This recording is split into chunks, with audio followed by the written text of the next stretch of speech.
Hey guys, it's Max. In this video, I'm talking about the Viltrox V2-500 slider. Now, when I first saw the slider show up on Amazon, I was pretty excited because of the size of it, the design it has, and the price.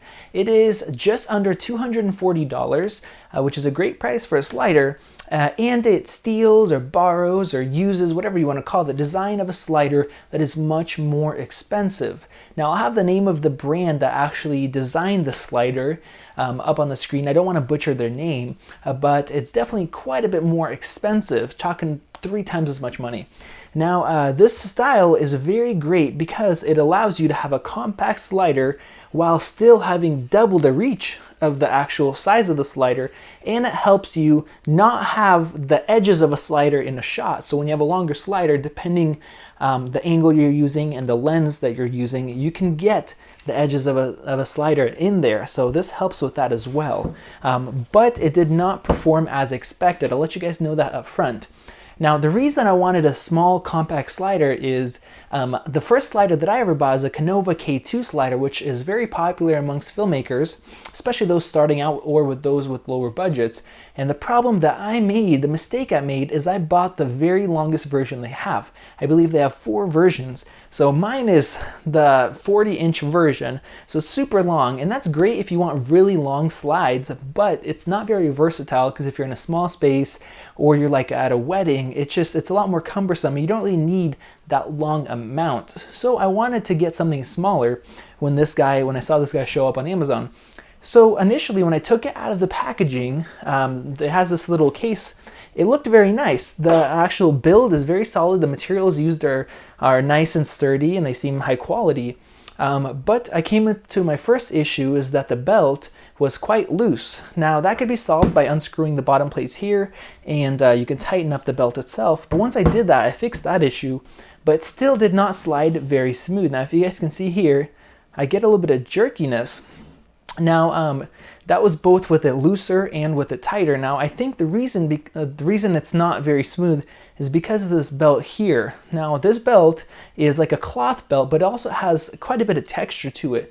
So I think that if they would have went with a smoother cloth belt or even maybe better rubber design belt, that would have helped with that issue. Now, the second issue I came up to is this top plate you guys see here where you mount your camera is almost flush with the bottom plate down here. So if you attach a quick release plate that has the little rubber strips that help your plate stay tight, this top plate will actually rub right up against it, and that stops you from having a nice smooth slide. So I took one of my plates and I removed those 2 strips of rubber, thinking that would help. Now that did help a little bit, but depending on the angle, the weight of your camera, at times it still just lightly touched that. So that's how almost flush this top plate is to the bottom. And also with not having those rubber strips on your quick release plate, after a little bit of use, it loosens up no matter how tight I got it at the beginning. So that's another issue that came up. If they would have maybe had this plate be about a ½ inch shorter, that would have solved the issue and it would have made it a lot better to use.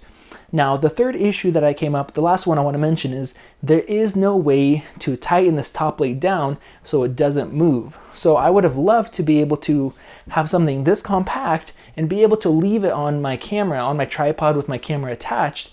That way at a wedding, I don't have to take my camera off, put a slider on, and then put my camera on and back and forth.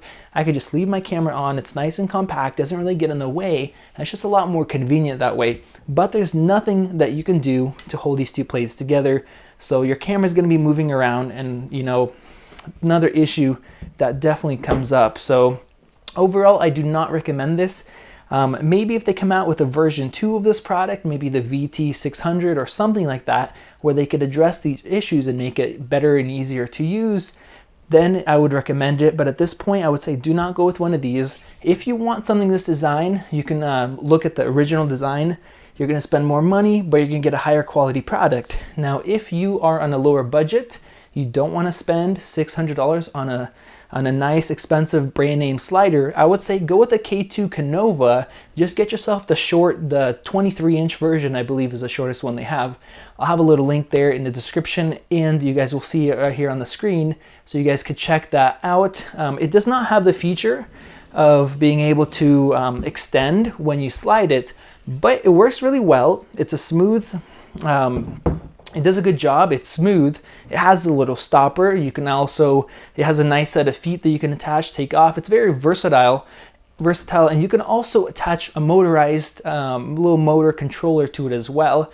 If you have a bigger budget in the future, or if you're doing time lapse or something like that, you can kind of work with it and upgrade it in the future. So that's definitely a good design, and it's actually about $10–15 less than this guy right here. So thank you guys for watching. If you have any questions, you can let me know in the description. If this video helped you out and stopped you from buying a slider that you're gonna have to send back, give me a thumbs up. I definitely appreciate it. And if you guys want to see more videos on cameras, accessories, gear like this, definitely make sure to subscribe to my channel. So thank you guys for watching, and I will see you in the next one.